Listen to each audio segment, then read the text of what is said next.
Last week, we ended with photo montage. Another artist who's also participated in a highly political photo montage would be the Russian artist, this Russian photographer, Alexander Rodchenko. Rodchenko is even more politically active, given that he's participated in the Russian Revolution. The the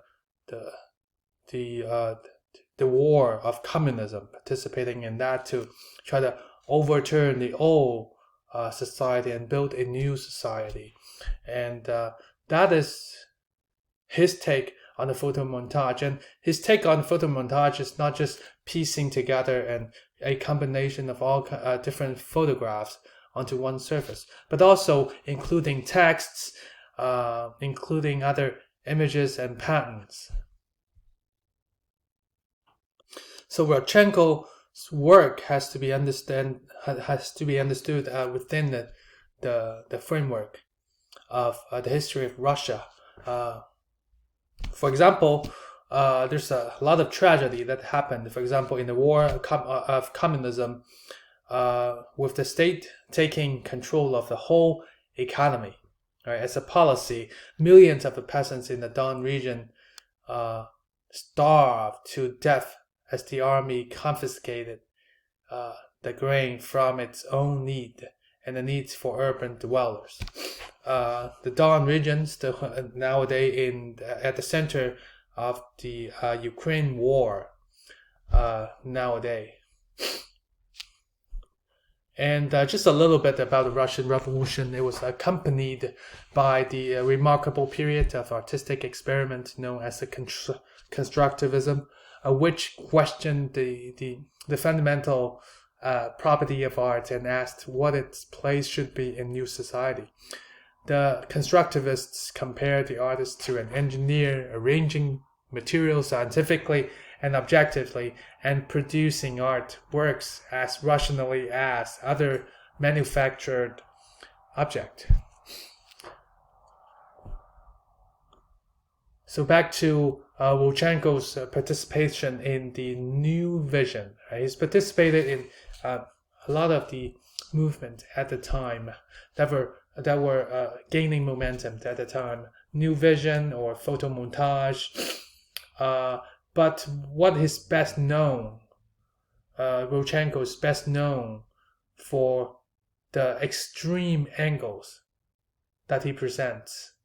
And even in his own quote, if I may read it to you, in order to educate man to a new longing, everyday familiar objects must be shown to him with totally unexpected perspectives and in unexpected situations. New objects should be depicted from different sides in order to provide a complete impression of the object. What do I mean by that? This is a little bit of introduction of the background, the communist, the constructivism, and the Russian Revolution and the Stalinism. A lot of the tragedy happened due to a lot of the political failure. And Rodchenko was criticizing with his photographs, with his artwork, to criticize all these crimes or tragedies that were started actually by those politicians, Stalin being one of them. This is what I meant by the odd and extreme angles.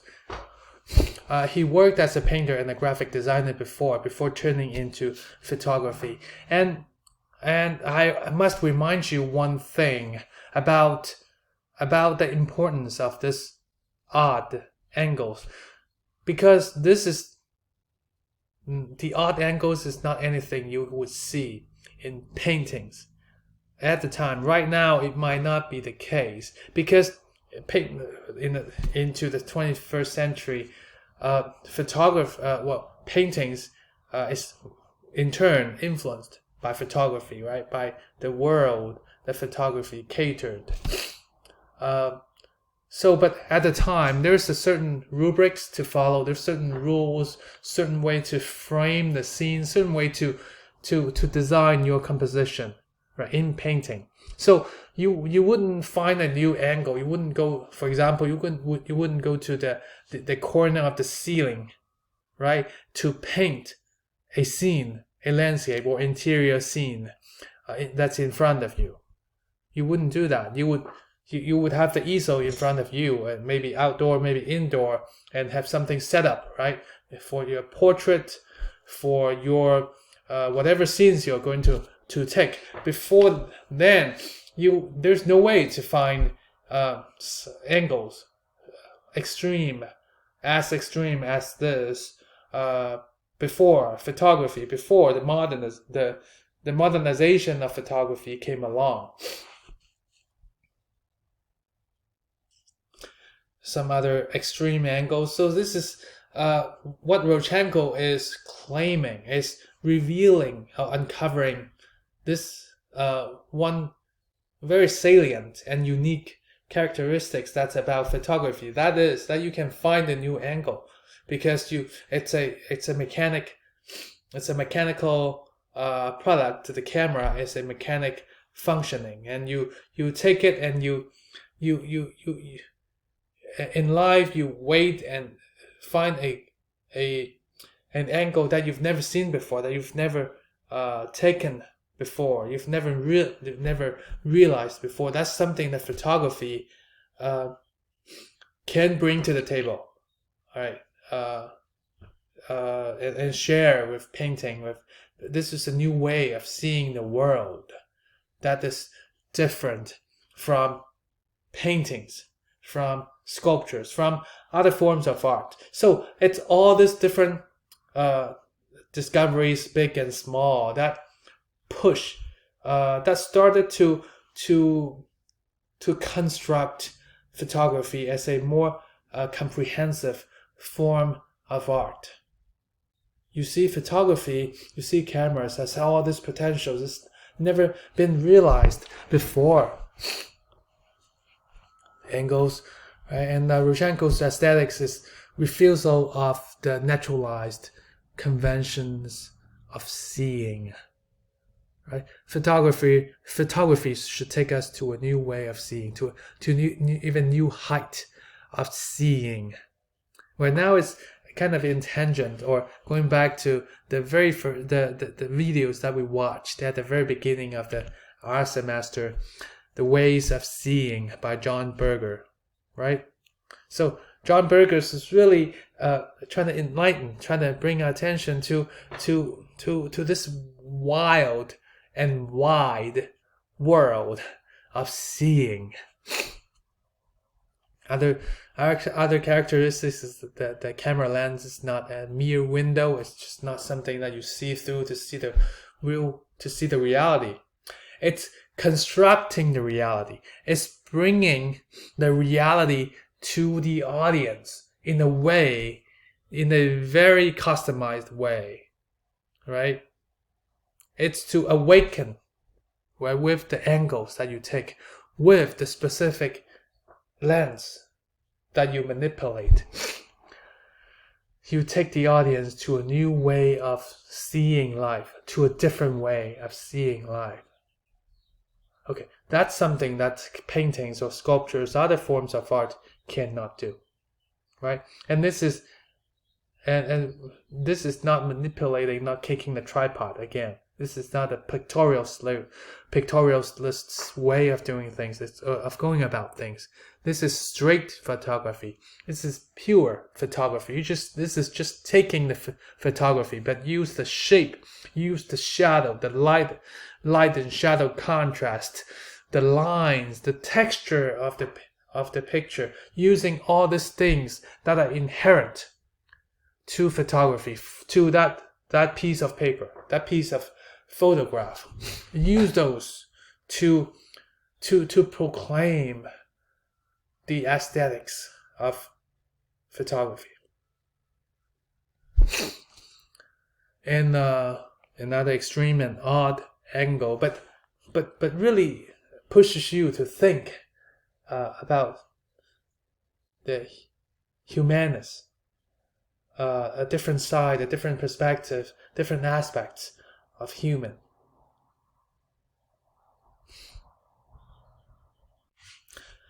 And we have another towering figure to introduce about photography. That is Paul Strand, the student of Alfred Stieglitz. This is a very famous photograph that he's taken, that's published, that's really left his teacher, Alfred Stieglitz, in awe. Why is he successful? Why is he a towering figure in this modernism period? That is, he's able to through just taking the photograph. Again, we're talking about straight photography. We're not talking about photoshopping. We're not talking about having all kinds of add-ons in the process of developing. This is just pure the photograph by itself. What you see is what the photographer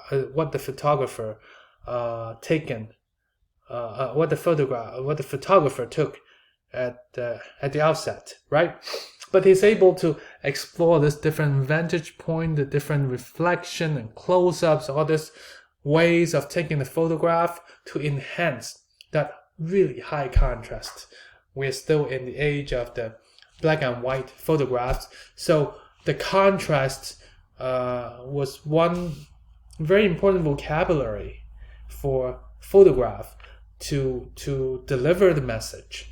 And that vocabulary, Paul Strand was at the forefront in discovering and pushing forward, enriching this vocabulary. For example, Wall Street, all these people in suits walking to the front, and we have very geometric background, right? All these lines, high contrast, geometric background. It gives you gives you a very vast feeling of the background of the Wall Street buildings, huge Wall Street buildings, and human beings walking below it. It's a little bit too. It's been minimized. Very small, trivial creatures looks like, and they're walking towards to the front. That shows the world that human being is being small compared to the straight lines of the world. They're very aloof to the human being. And there's a little story that about this modernist movement that Paul Strand really kick-started, if I may say. So Paul Strand's been working in the shadow of Stieglitz for a couple of years, when finally in the 1915, when this photograph was taken, he brought it in a portfolio of prints to Stieglitz and showed Stieglitz what he had been doing. And Stieglitz looked at the portfolio and said, "Well, young man, this is it. You've created a new and great modern art. You've come up with a new way to express, to continue the life of photographer. You figure out the new way you figure out the new role for photography to engage in the modernism movements." So why did Stieglitz say that? Right? You can think about what's so special about Paul Strand that Stieglitz foretold this happening.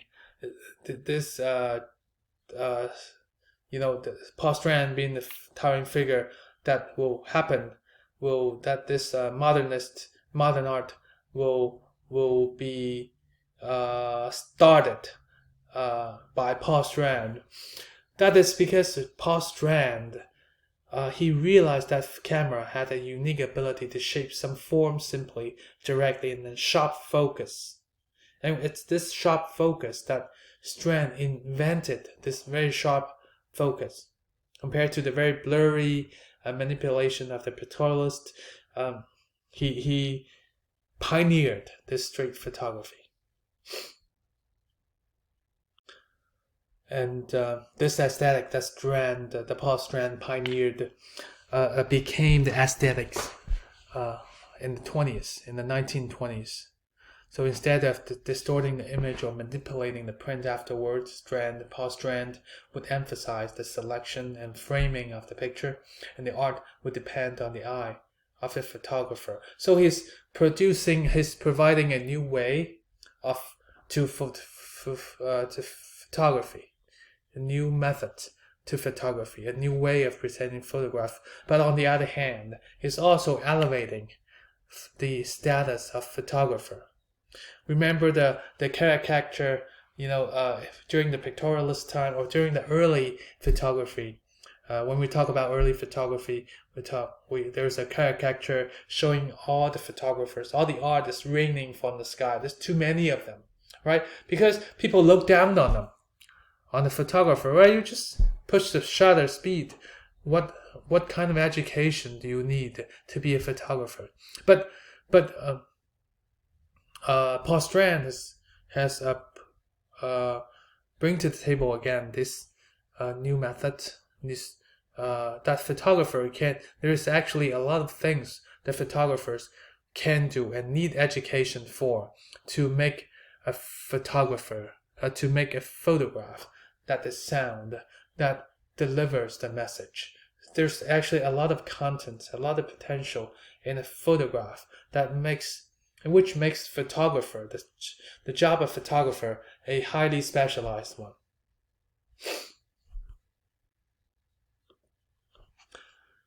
Paul Strand, of course, very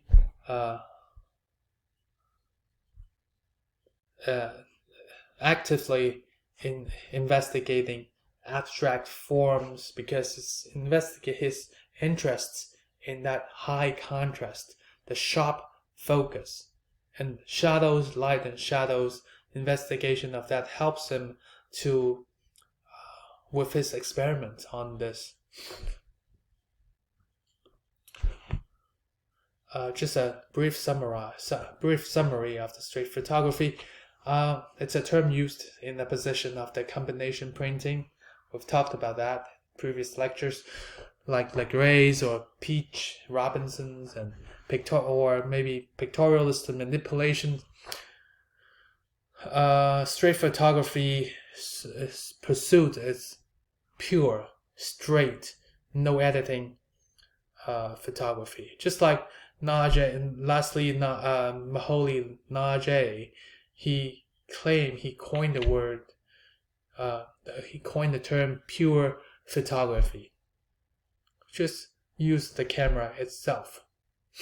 So the photo later on, the photo secessionists moved away from pictorial aesthetics and towards pure and straight photography. So from pictorialists to bridging to straight photography, that is the major trend.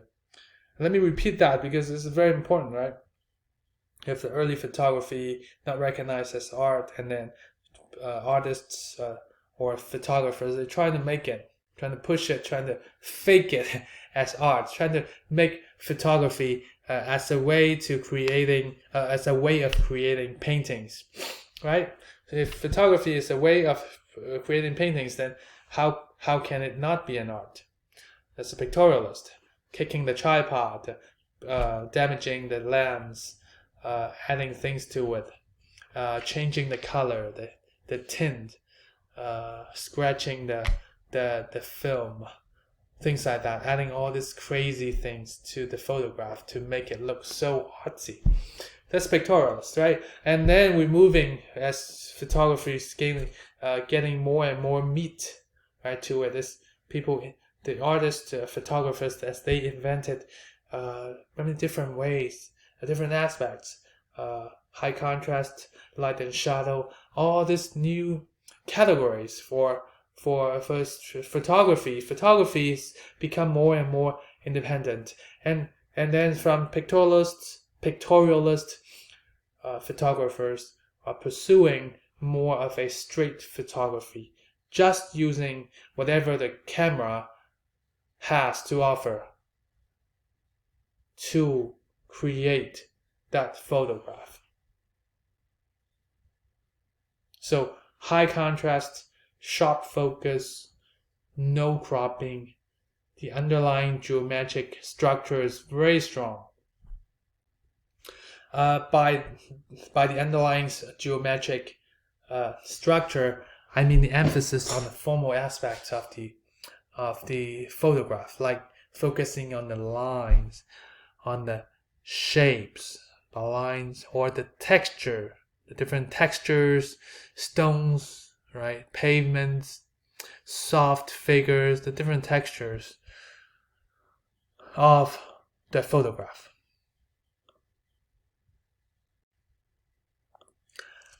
And for straight photography, we have another figure who's use camera, right? Claims himself can use camera to find beauty wherever he goes. Again, it's sharp focus. Again, he's photograph a lot of the vegetables, photograph a lot of day-to-day objects that's my slip out of our sight in our life, because they're so common, so mediocre.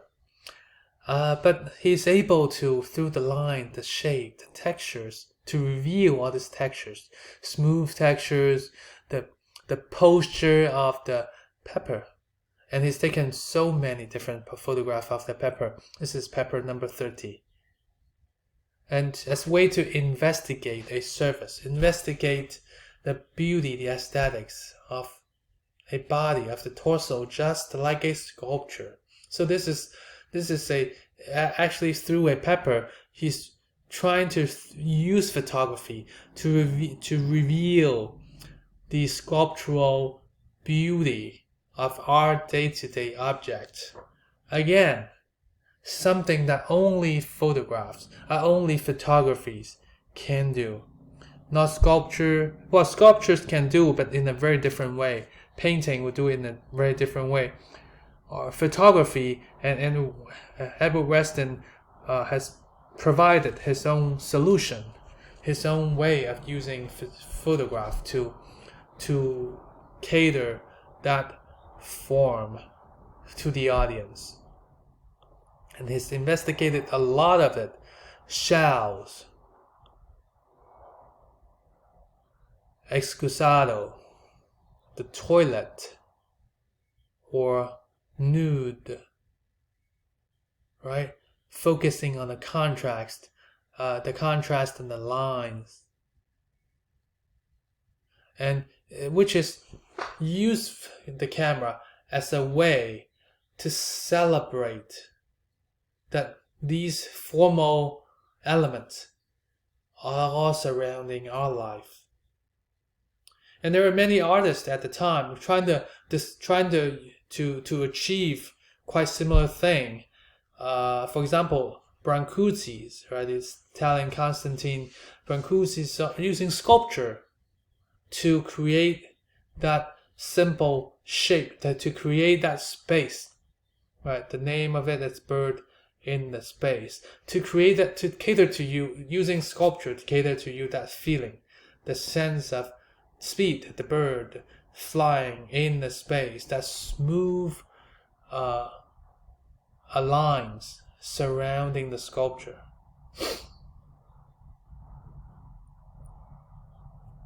So, Brancusi is really, through his sculpture, he's documenting his own observation of what a bird looked like. This is not in the naturalistic world, in the reality, what a bird would look like. Of course not. But this is how it feels like a bird in the air, in the space, would look like. And this is, again, in tangent with Edward Weston. He's trying to deliver with a series of his photographs to deliver to you that sleek feeling of day-to-day objects, the form, the beauty that's hidden in our day-to-day objects, in our bodies, for example. And well, Edward Weston, one of the founding members of the F-64 group in California, to push in America, to push the American modernists, right, using photography to define, to participate in the modernism, right? In a lot of the isms that we talked about in our last lecture.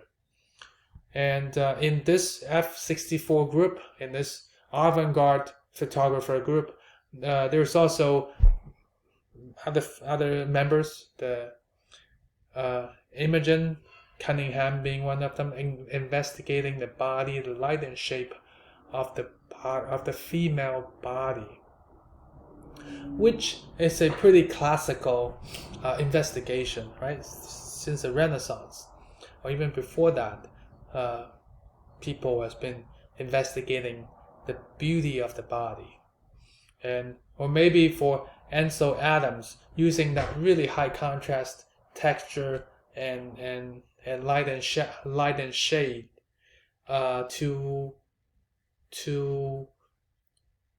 reveal the landscape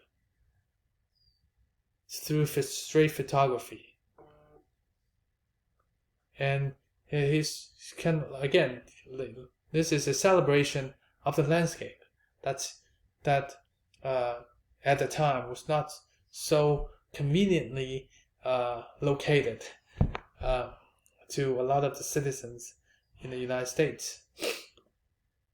And street photography can be used in documenting city life. In this case, city life.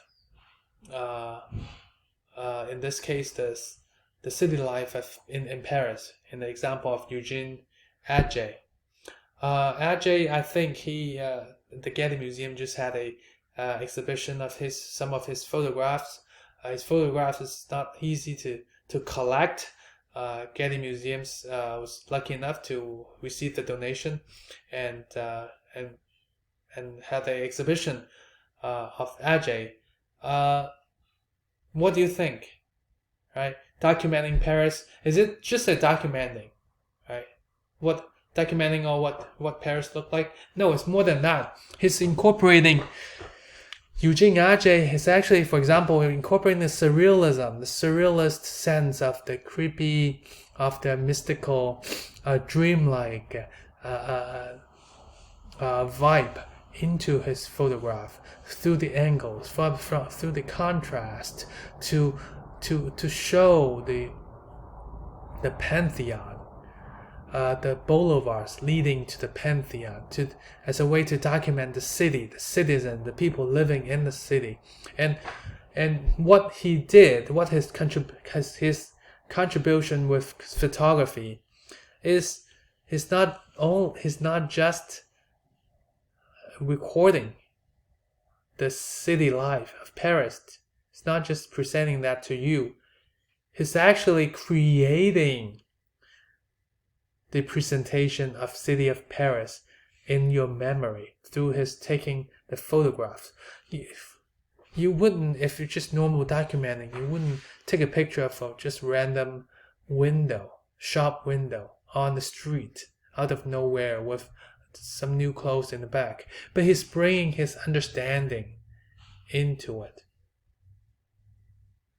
Right, wait. Photographer is not easy, right? You gotta wait, and then at the just right time, push the shutter, and to capture something that you can create a documentary, create a storytelling of something, an object, the storytelling of an object, like in Edward Weston's, or a storytelling of a city, like in Eugene Atget's.